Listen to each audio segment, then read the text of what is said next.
Cuba! It's me, episode 42 of The Willy Show, which stands for Wrestling is Life. Life is Wrestling. Now, yesterday, I did a little show and I was talking about a bunch of things, and I was talking about Courage Pro and how somebody started some horrible rumors that they weren't paid, which, as I've done my research, and that was not true. All the wrestlers got paid, but in that episode, I was talking about one time I wrestled for Willy.L.I.W. Wild Thing Willy Allen, and he paid me in $5.50 in nickels and a cheeseburger coupon from Dairy Queen. And some other people were telling some funny stories about Willy Allen, so I'm doing episode 42, a tribute to a Wild Thing Willy Allen. Now, he still has a website up if you Google it. I'll try and leave it in the comments. And it says Ontario's Hardcore Living Legend. He did do a lot of hardcore matches. He promoted also a bunch of shows in like the Ingersoll and Orangeville and Tillsonburg area. He had his demons, but he was actually like a really nice guy deep down. And he actually gave a lot of people opportunities. A lot of people that were coming up the ranks got a lot of bookings for him. And he paid most people pretty well and treated most people pretty well. But there's some funny stories out there about him. But I wrestled for him a couple times. I remember one time I wrestled Cutthroat.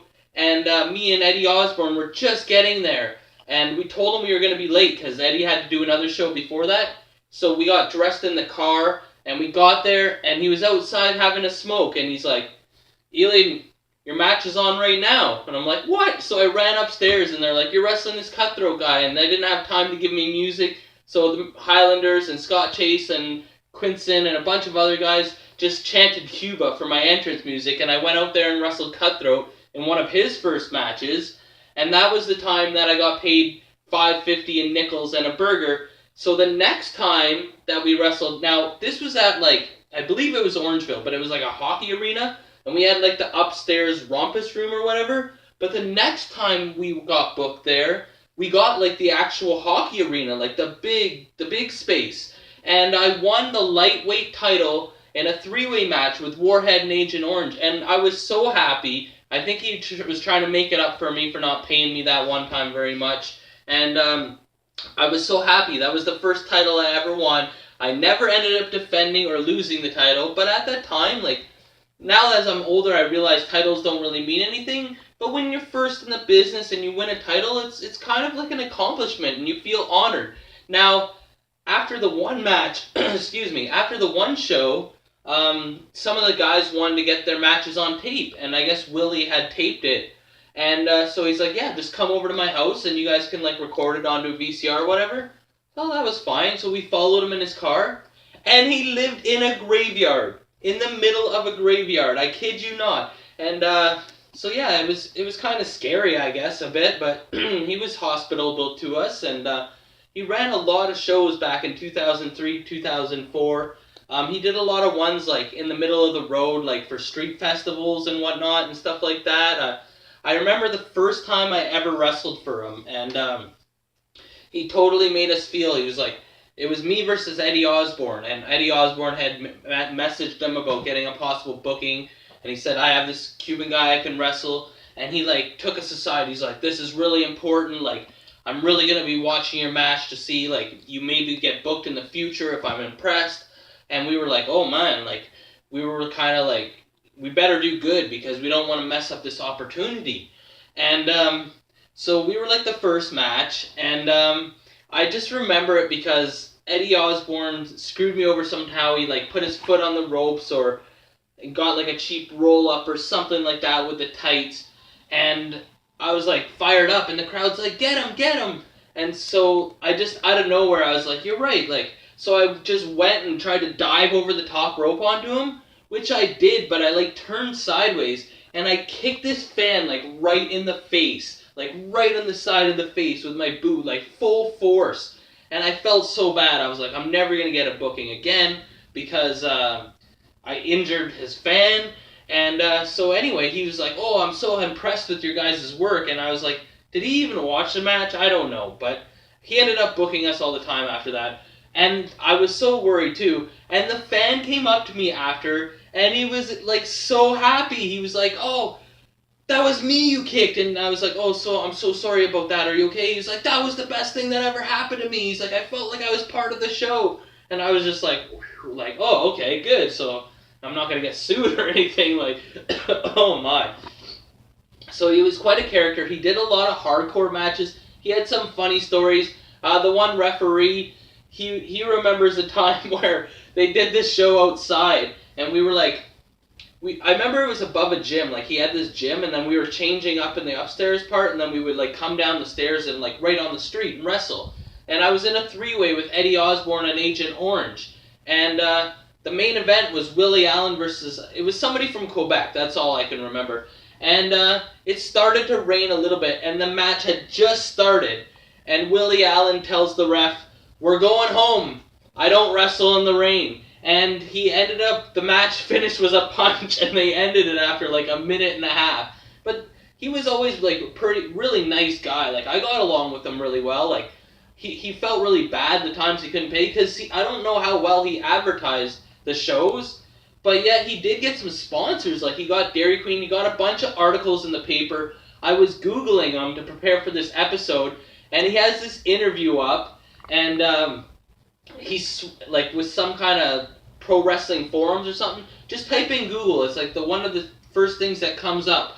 And he swears so much in the interview. And he claims on his website, which is, like, angelfire.com. And you can find that. It's still up, too. And there's nothing on it.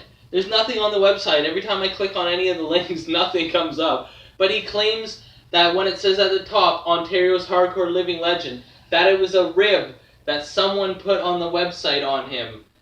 So I guess he didn't do the website himself. But he did have a lot of people would know him in the Tillsonburg area. He wrestled for PWX, and he wrestled for OCW and stuff like that, and like, he really did try and get the business going and whatnot, and he had some funny stories, like, when I put the video up yesterday, Gordo commented, because Gordo did a bunch of shows in 2009, like, I didn't do any of those ones. I did the earlier ones, like 2002, or 3 and 4, and he did a bunch of shows in 2009 again, where he ran. And I guess one thing happened where Gordo had gone to the show, and Willy.L.I.W just didn't show up for his own show that he was promoting.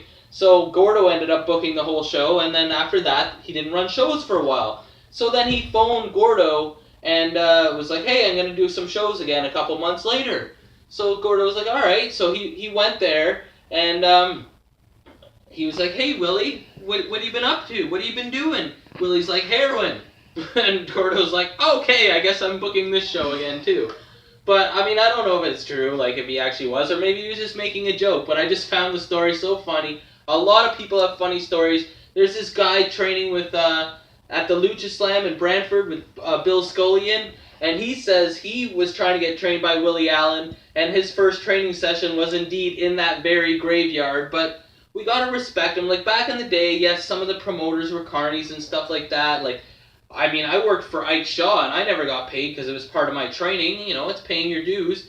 But he did give a lot of people bookings and chances to get their name out there. So we got to just thank him for that, for the memories. And anybody else that has Wild Thing Willy.L.I.W stories, feel free to share. He was quite a character, like, mostly in a good way. He tried to work hard. Like, he did do a lot of crazy hardcore matches. I wouldn't know if I'd call him Ontario's Hardcore Living Legend. But he has been around for a long time.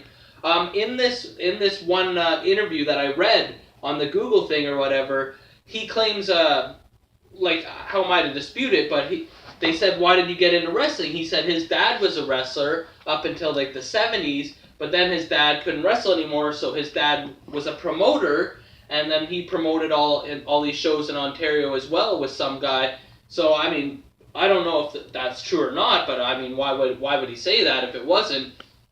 So, I mean, it's in his business. I wonder where he is now. Like, does he have Facebook? I don't know. I would love to talk to him again. Like, I have nothing but respect for him. I'm not doing this, like, everyone thinks I'm just making fun of him. I'm not. Like, I did point out a couple funny stories, but you gotta respect the man. Anybody in the history of Ontario, people like this get swept under the rug, but so many people got to hone their craft there. Like, Scott Chase, the Highlanders, those guys, they were in the Fed a year after that.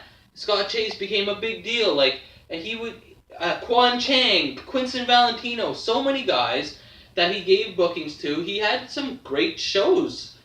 Some of them there wasn't that big a turnout. Some of them he had huge ones. And I remember I got to win this battle royal one time, and I felt like it was when you're starting out in wrestling, I never won any matches. And then Willie Allen let me win a battle royal and win the lightweight title. So to me it was like, wow, I can't believe it. And I met some really good friends, and that was the first time I ever met Warhead, and Agent Orange was working for Willie Allen. And that was the first time I met Scott Chase and Ruffy Silverstein.